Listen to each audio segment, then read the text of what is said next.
When we say dominant relationship, we don't necessarily mean abusive, though sometimes it can be. Sometimes it might be subtle also. One person naturally holds more emotional or decision-making power, right?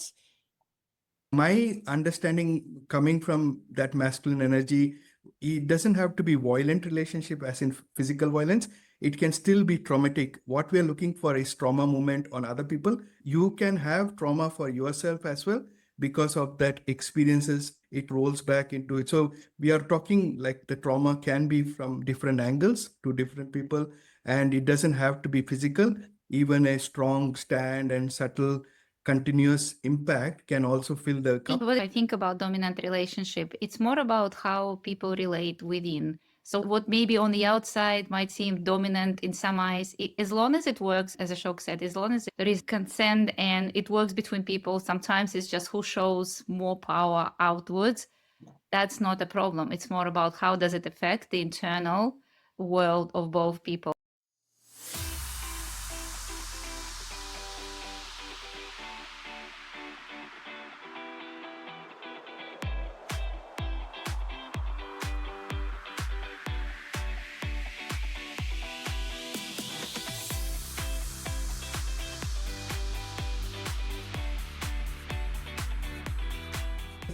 Welcome back to Talk with Tigho podcast, where we have real conversation about self-love, genuine connection, and the work it takes to truly show up yourself in your relationship using the word of God as our anchor. Today, we are asking a vital question.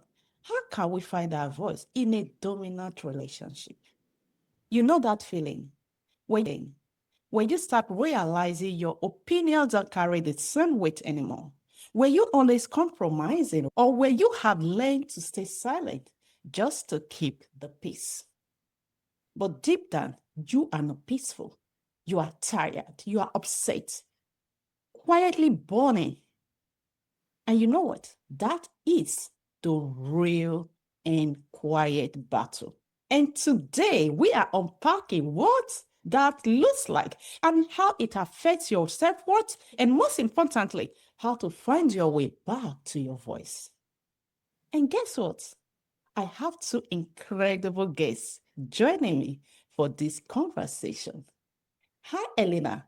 Thank you so much, Tigho, for having me. And hello, Ashok. It's always lovely to see you as well. Thank you so much for having me. And I'm looking forward to this discussion. My name is Elena, and I'm a somatic life coach and trauma-informed yoga teacher.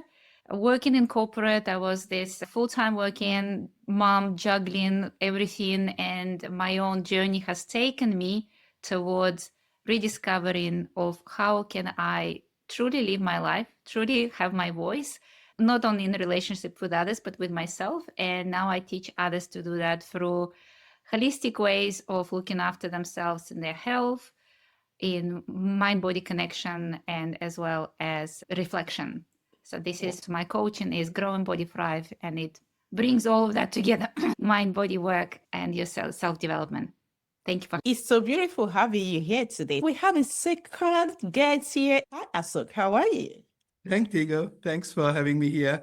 It's wonderful. And Elena, you're very like, we have been in a similar space, but slightly different though. And yeah, so I can bring my introduction from different layers, and where I help is like my growth. I have been in business for close to 25 years, and my like that very masculine energy, making decisions, not being so consultative, not being able to embrace my own sensation, feeling.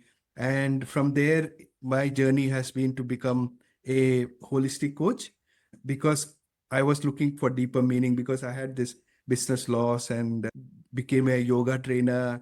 It's the holistic, because you would have to eventually get into where you have to see things more holistically. So how everything is working with each other. So that's where the journey for me is, and I would like to help them. So if you just align a problem, you might again have to align yourself. If you're aligning a career, you might still have to align yourself if you're aligning just the relationship. So I mean, just the area where what is the kind of mindset which should embrace it all. And Tigho, you are also bringing that same energy through your understanding and belief in God and the trust and the podcast you're bringing for everybody.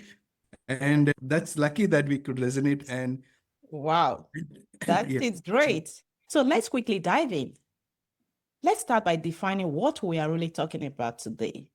When we say dominant relationship, we don't necessarily mean abusive, though sometimes it can be. Sometimes it might be subtle also. One person naturally holds more emotional or decision-making power, right? My understanding coming from that masculine energy, it doesn't have to be violent relationship as in physical violence. It can still be traumatic. What we are looking for is trauma moment on other people. You can have trauma for yourself as well because of that experiences. It rolls back into it. So we are talking like the trauma can be from different angles to different people, and it doesn't have to be physical.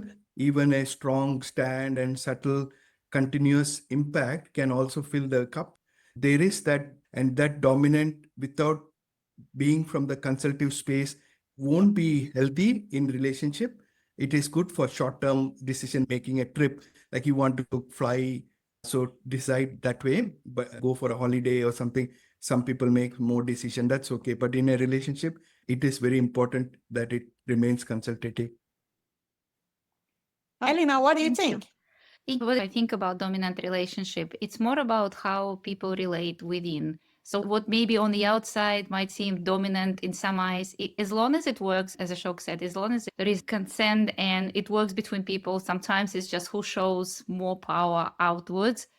That's not a problem. It's more about how does it affect the internal world of both people. And I guess if we look at the position that if somebody feels more dominant, if say my own needs are not being met, if I cannot protect my own boundaries, then that is becoming an issue. So I think this is where we're going to take the discussion, as you mentioned before, Tigho. It all comes back to self. Like for me, it all comes back to self, because whether we're going to make any drastic changes or is it just something that doesn't feel right for me right now in the moment, the relationship might not be working for me. It's about how am I looking at my needs? Am I protecting my own boundaries?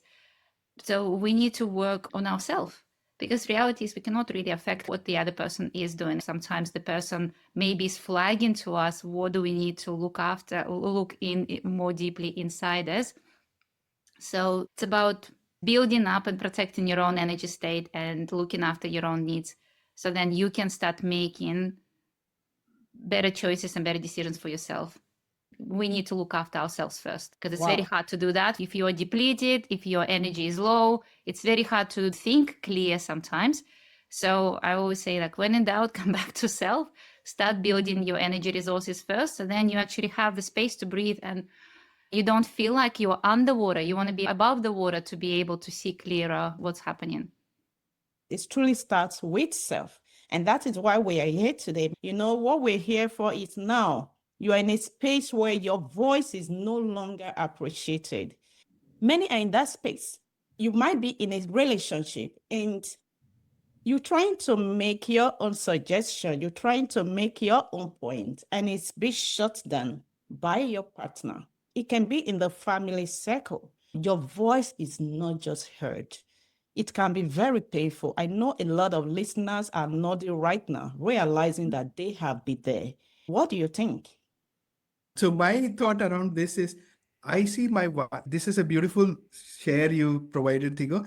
I used to think in that language somewhere where I was starting to disconnect from that narrative is, I'll share with my own personal experience with my kids. When that voice has to be continuously understood and recalibrated, because life can manifest in any way. And I really see what Elena was sharing is a very beautiful insight, is that as long as you can manage yourself and you don't feel like overwhelmed, that is still okay. Because my wife handled those moments during the early part of my life through believing me as a child. She only later revealed me going on a rant was me. She classified me like a child running around making all this noise. So she could cope up very well during those moments. Because of that, we still have this relationship. Now I'm feeling healed. I would take care of her a lot more than I would have normally. It's not like even like I feel like I have to give back or contribute. And it is so much more lucky for my kids that we decided, or she decided not to walk off. So now our kid feels that we are so blessed as a family.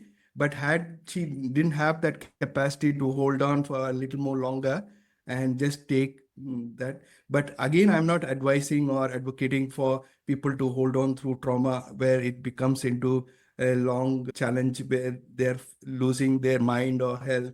That's not the space we want to get into.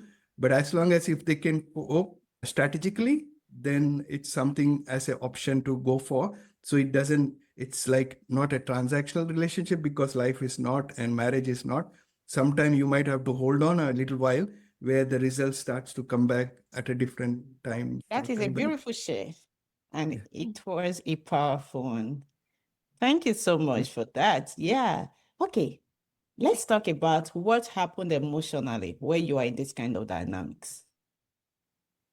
Elena, what are the signs that your voice and maybe your self-worth are starting to fade off? So to quickly add to Ashok, just to I guess to make clear for the listeners as well. So what I was meaning is that not holding off and disregarding what's happening outside, because of course, if you're being mistreated, absolutely it needs to be dealt with. I guess I'm coming from the space of we want to always build yourself up to give yourself more capacity to even deal with things overall. So dealing with your own trauma, energetic state is always coming first. It's not about disregarding what's happening outside of you. It's more about building yourself up so you can work with what's outside out there. And one of the, I guess, things would be emotional state, and recognizing how you feel emotionally is very important. Building yourself up so that your emotions become something that you can manage. I guess even in a relationship, what it comes, we have, I guess, a couple of two wolves, right? One is the one that when somebody maybe is not listening to us, as you said, good, shutting us down, it's our own. It's the one that says, maybe I'm not important enough. It starts to go down even deeper on ourselves. So for me, it's important that we learn to recognize those signs and we learn to speak to ourselves with kindness. It does not negate what the other person is doing. However, if I look at it energetically speaking, I am always here though for myself to build myself up. And I need to continue to do that on any day, not just a day when somebody is putting me down. And every single day, it's like building those bricks. I call them like tokens for my thriving machine, because thrive is a big word. And I believe that thriving is the state that we want to operate from. Self-appreciation, self-love, so then I'm not as dependent on the outside opinion. Even though it's painful, so of course it's painful when your partner shuts you down.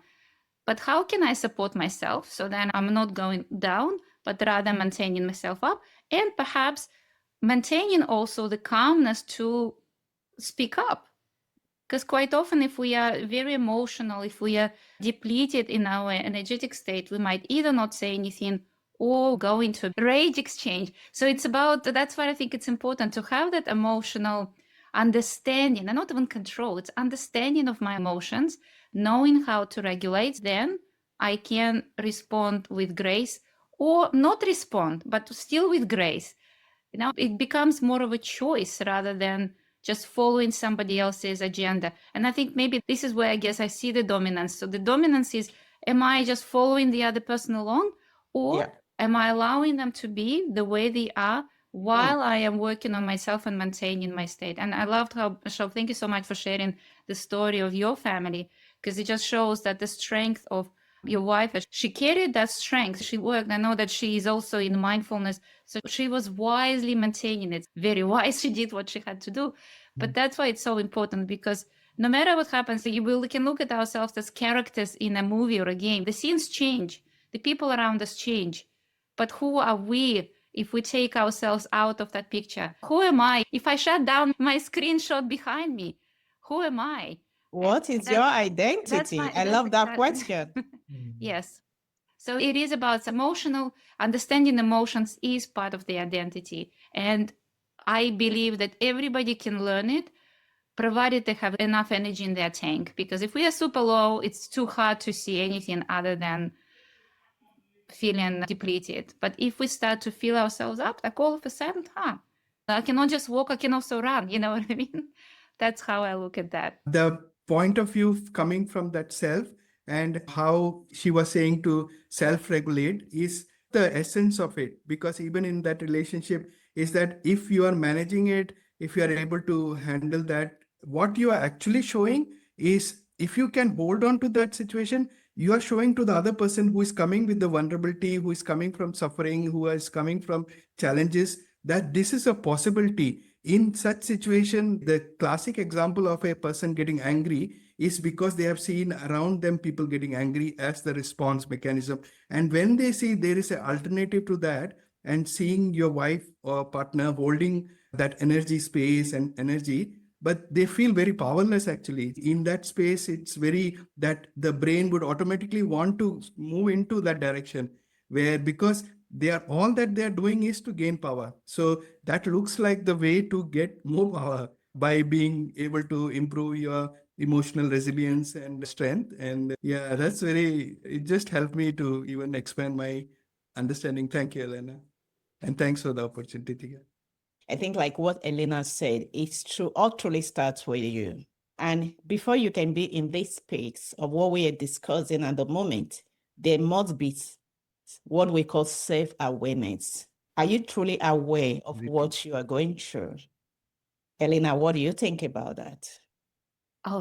Awareness is everything. Awareness, it's ability to see the choice, and what Ashok beautifully described as well, to see that there is a different possibility, to not being stuck in a corner. Or sometimes, like, everybody describes it differently. Some people say that their core feels stuck in a corner, or maybe it's like going down a spiral and then you're at the bottom and you're not sure. It's the awareness, or awareness is like a light shining saying, yeah, there are possibilities. In a funny way, it's not necessarily this bliss. It's quite often the opposite. It could be something like this. I work a lot with self-talk, and I always get excited with the self-talk, because I think this is the first thing that your mind is popping up all this negative, because I don't even look at talk as negative versus positive. I look at it as a highlight. Okay, what can I look into? If I feel that, oh, somebody doesn't value me, or somebody's putting me down, perhaps I can look into my own self-worth and think, how can I build myself up? Because it's always bringing to that resourcefulness. That I'm a very practical person when I try to work with my clients, in a sense that how can I support them today with just a little bit of what we can do today, this tiny step that's gonna help you feel empowered and more back to you. Yeah. Because when we think about what other people think and do, we're just transferring our power to them. But we can always, awareness helps us to just bring it back, like slide back on me.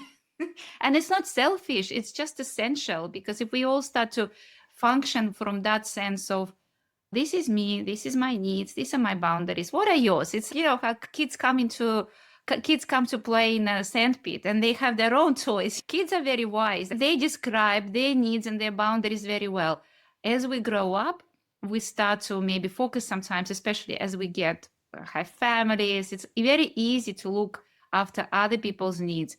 Be sure that you don't cross their boundaries. That's coming from my own experience of, I realized I had been a very long-term people pleaser without even realizing it, because I was so engrossed into making sure that I meet everybody else's boundaries.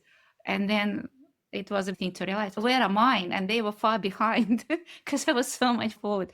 So yes, I think awareness is amazing. It all starts with it. And the beauty is that once you start to recognize it, sometimes it's annoying, but it's just always there. You just can't unsee. You can't unsee the fact that you have a choice. That changes everything. Self-awareness is the key. Until you get that, you will be in that pool of disorganization. You wouldn't even know what to do.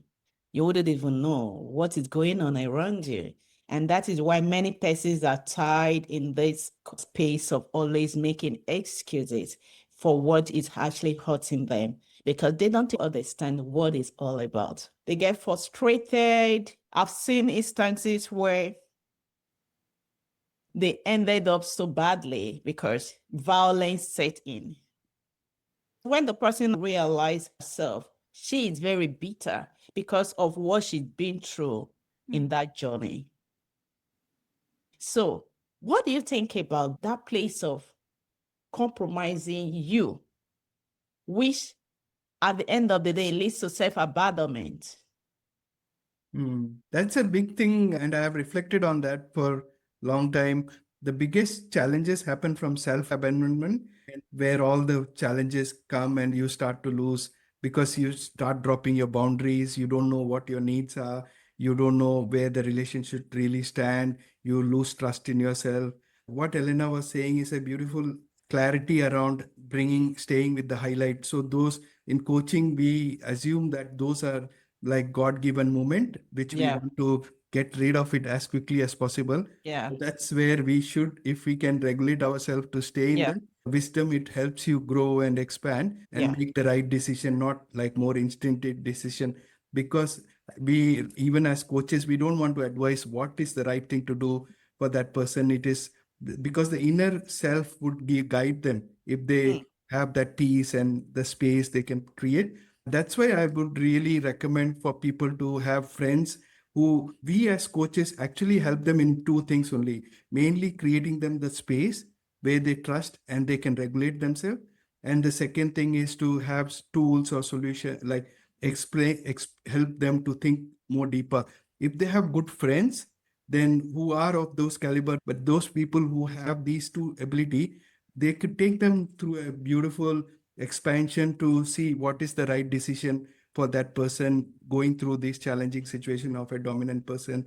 How far should it be, or how far is they are capable personally to make that core decision, which is very important for that person's life. That is very important for everyone, and that is the truth.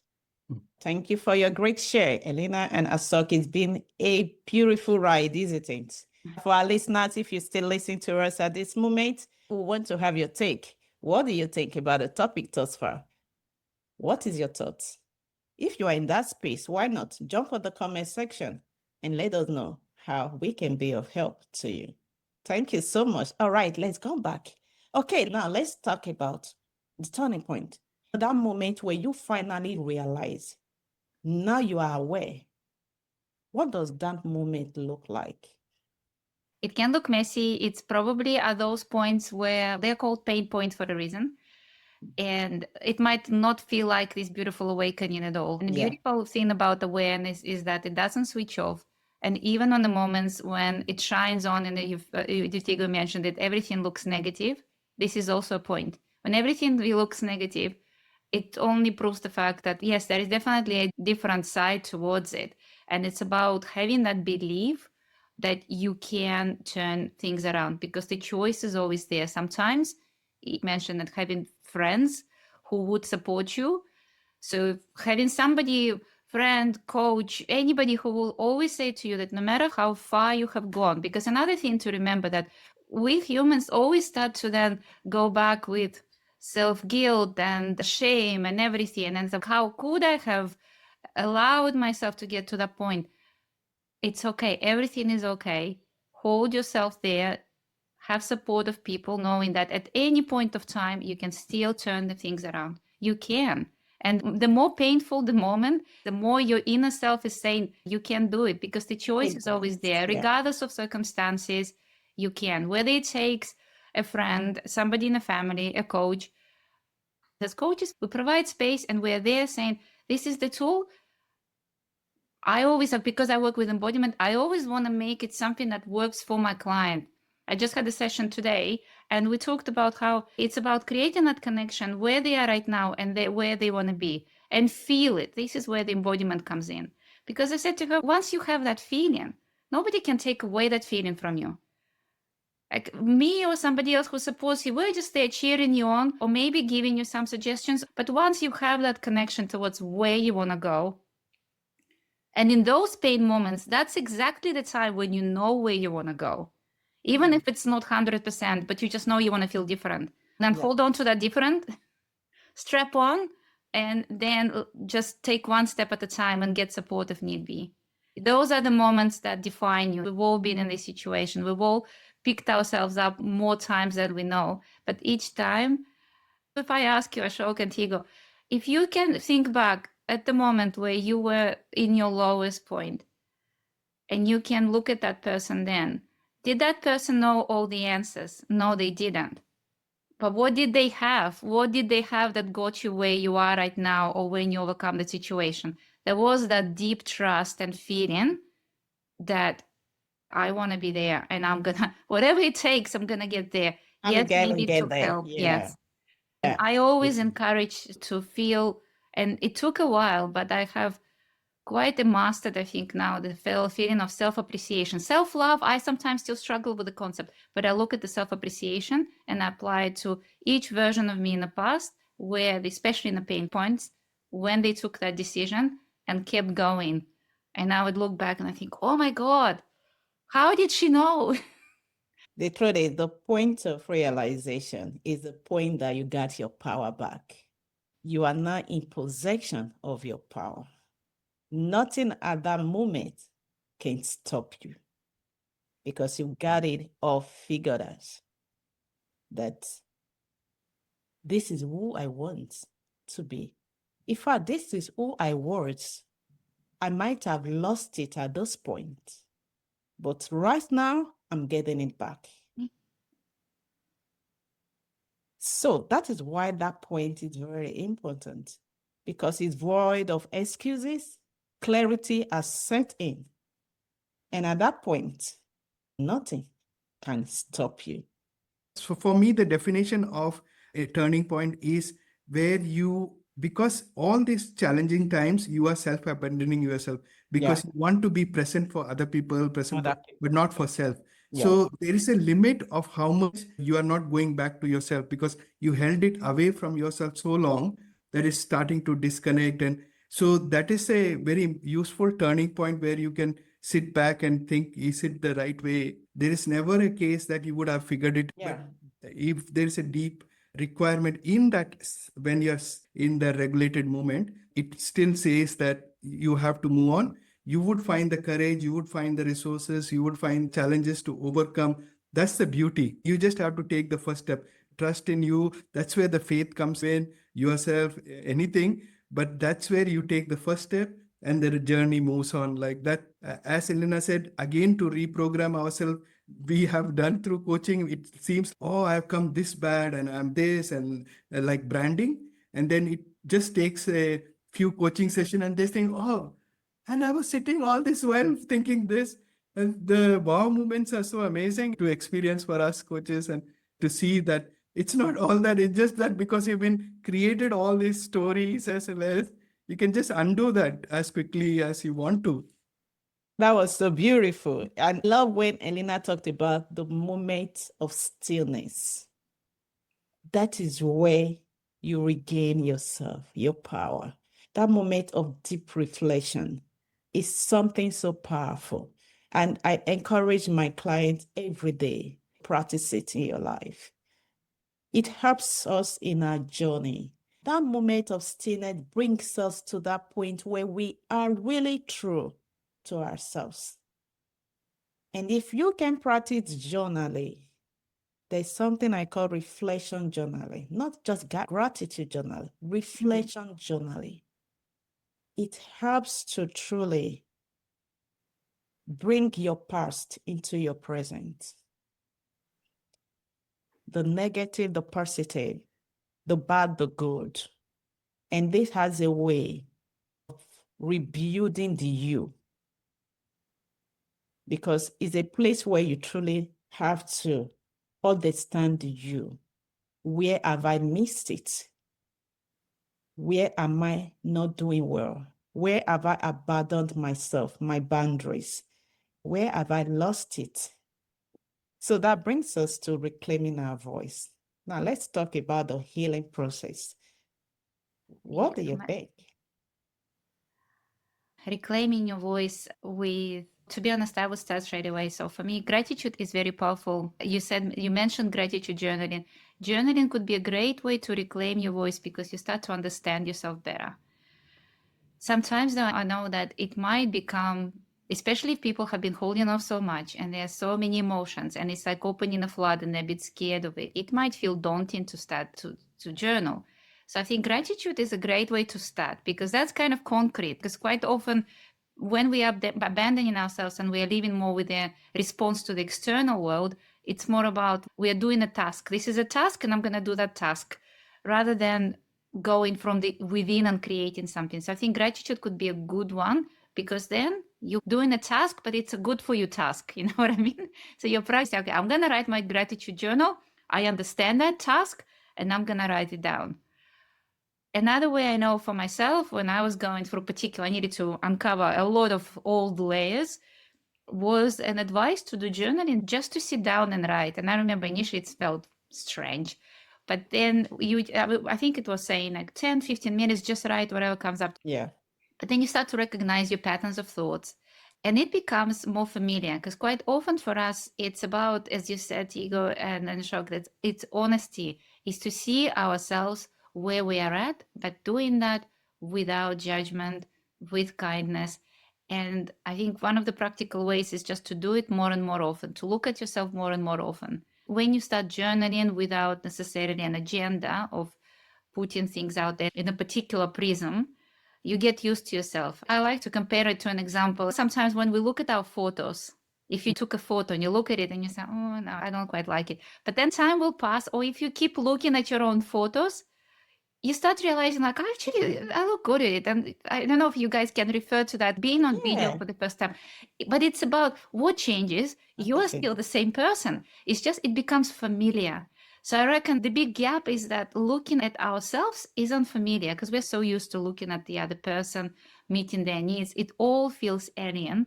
So I feel like starting small with things that are easy to understand, like writing about my thoughts. Well, self-care is for me everything, because self-care has so many different layers. And one of them, I'll just say, is it's the fact that you teach yourself that you are worthy of being looked after.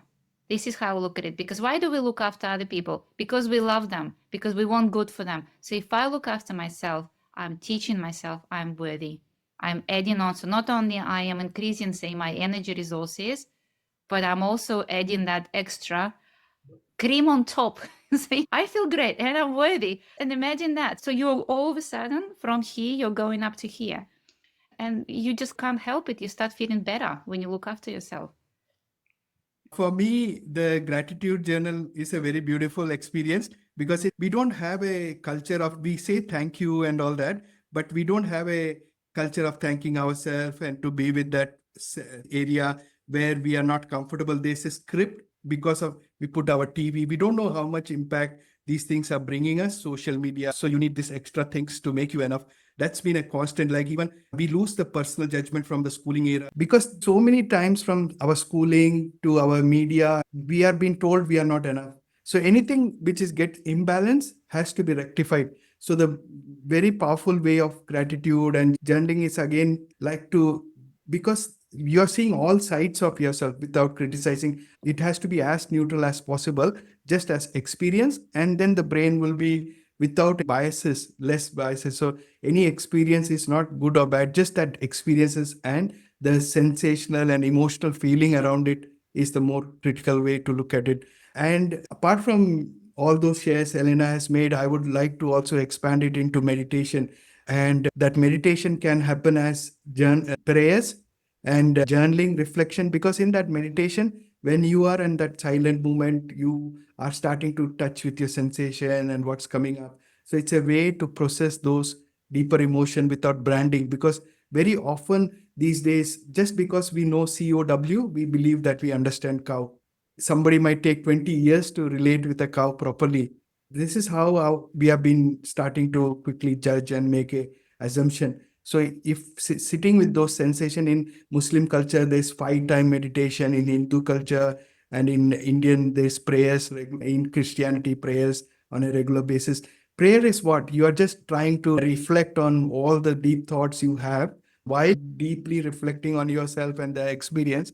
You come out with, these are the systems in place, and it's very important. Initially, you might sit for meditation, but over time, what I do is active work, then physical work, which is my reflection time. I can still be in that meditative zone, then come back. So make sure that taking that break, you need to take some people have every hour, 5 minutes break, every 4 hours, 1 hour break. So these are all the recalibration of our own feelings, emotions. So then you feel you stay more regulated. The healing will happen sooner. The healing cannot be done by us. The healing nature does for us. The more time we are able to connect and stay with the nature, the higher self or the within us, the more sooner the healing will happen, and you can know what is the next step you have to take. No matter what techniques or tools, the healing is not happening because of us doing anything. It's us not doing, so that we connect with nature, and nature does the healing for us. We have to have that space and the graciousness that healing should be the higher power, or the energy within us is the source for healing.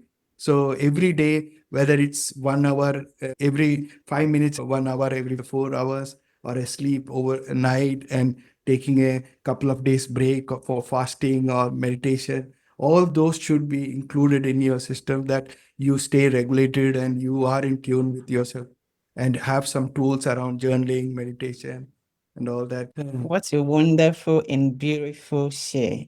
That was powerful, really. Now, I love the point where you said there is nothing good or bad, just what you make out of it. I am now, what I try saying is this: your healing truly comes from the higher being you look up to, whatsoever works for you. Spend time with yourself. That is the message here, really. Spend time with yourself. It just depends on the lens you're using to look at whatever situation you are going through. Our message today is this: be positive in whatever situation you find yourself. That is what gives you the ability to excel, learn, and turn the situation into a stepping stone in your life.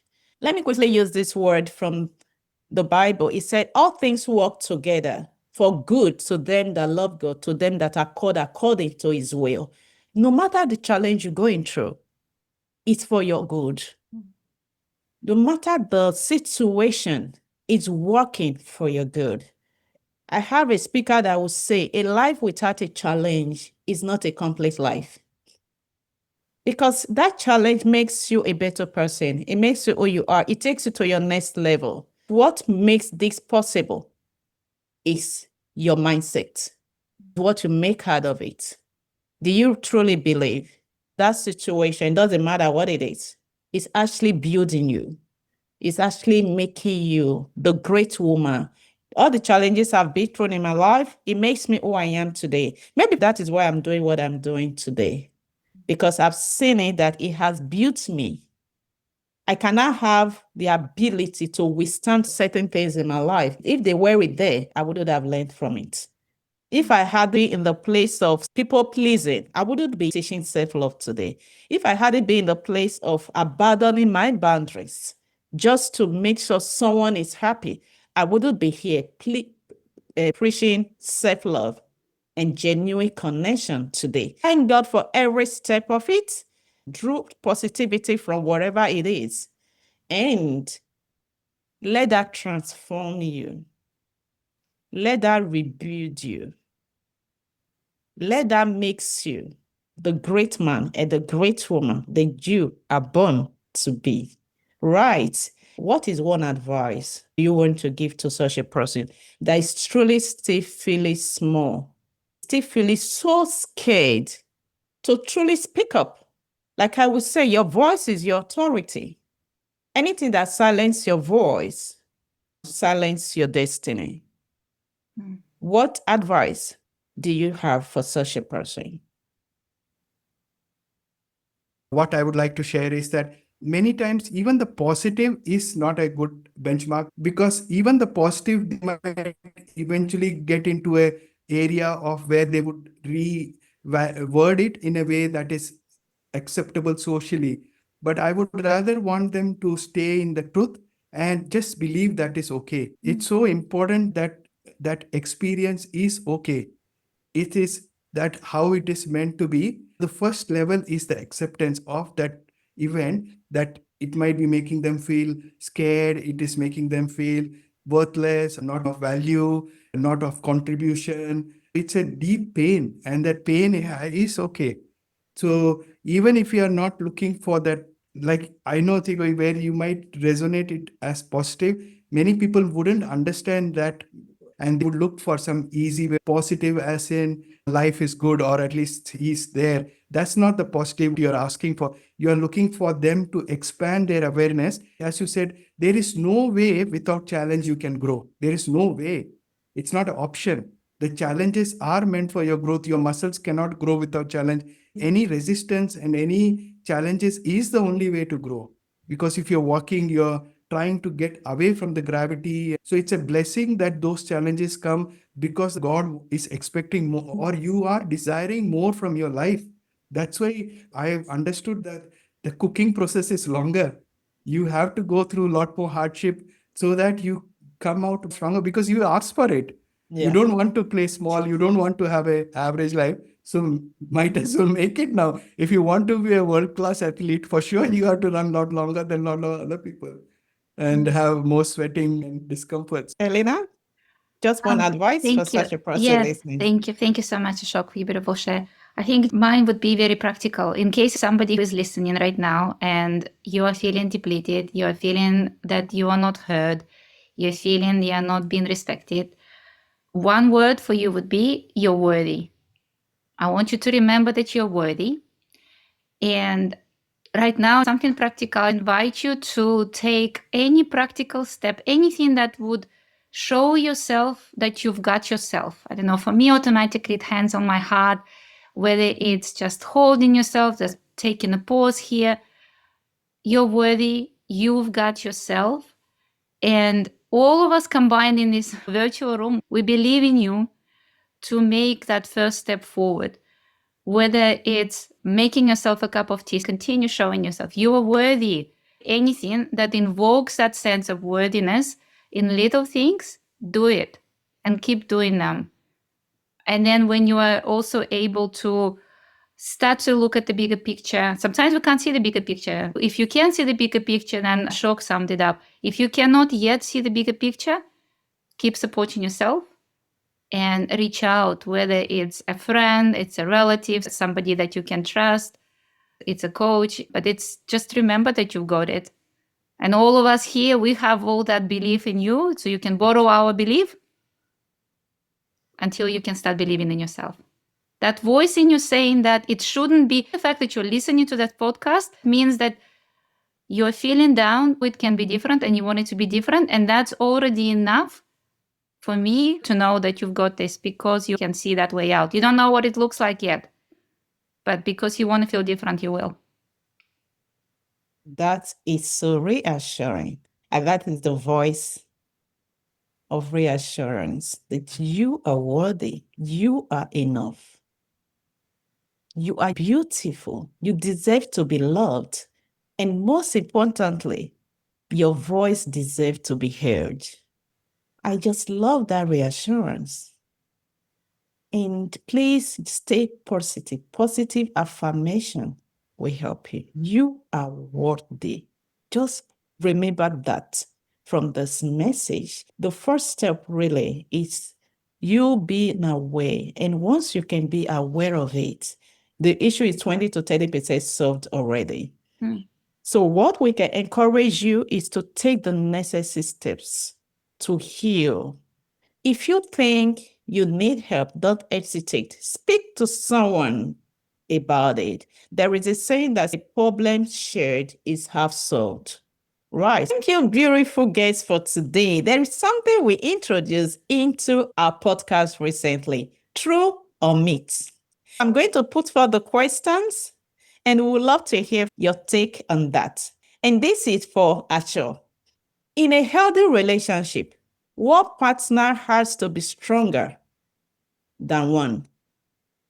Someone has to lead and the other has to follow. Mix. It's hard to answer. There are circumstances. So, yeah, my brain is really going in. The short answer is both have to be. So might. Because I think there are circumstances where it is important that each person takes lead or roles. Sometimes it's where it's totally like a shared role. like sometimes might be during cooking or some trip, or there are other cases when one person has to lead, and there is other situation where other person has to make a decision, like family. Or so it is ideally good that the roles are divided. So I've seen more efficiency. That's my own life experiences. But if you totally trust that somebody has that figured out or handle, that person should ask for opinions where they think there is more required. It's not very clear. Yes. My summary is that it is not one person always leading. We have to work together. Depending on the circumstances, each person might take a lead. And while taking the lead, also to have the humility to check with other people if they are in doubt or need more help. Good. Beautiful. So it's a partnership, not a one partner Yeah. thing. Yeah. Both Okay. can come in at any time. So what we're saying here is both voices truly matters, isn't it? Yes. Both voices matters. Both voices are heard. Both voices are respected in a relationship for it to truly thrive. Thank you so much for that, Ashok. That was beautiful. I love that. All right. So, Elena, if you truly love someone, you should be willing to sacrifice your needs to keep the relationship peaceful. True or myth? For me, it's a myth. And to be honest, I have a funny relationship with the word sacrifice, because if I do something from my true wanting to do it, or if I choose to do it, then it's not even sacrifice really, because I make peace with myself. I choose to do it. But overall, for a good, effective relationship, we shouldn't sacrifice ourselves. Everybody is important, because if you are sacrificing your own needs, then you are building resentment and you're not being true to yourself. So the person in a relationship, the version of you in a relationship, is not a happy person. If you are taken away from your needs, how can you be fully content and happy? That doesn't work. Quite often, we might be sacrificing our needs for somebody else, and they might not even need that. It's just something that we make an assumption for. So, in short, definitely not, because in order for that to be a functional relationship, both parties have to be content and happy. That can only happen if you look after your own needs and let the other person to look after theirs.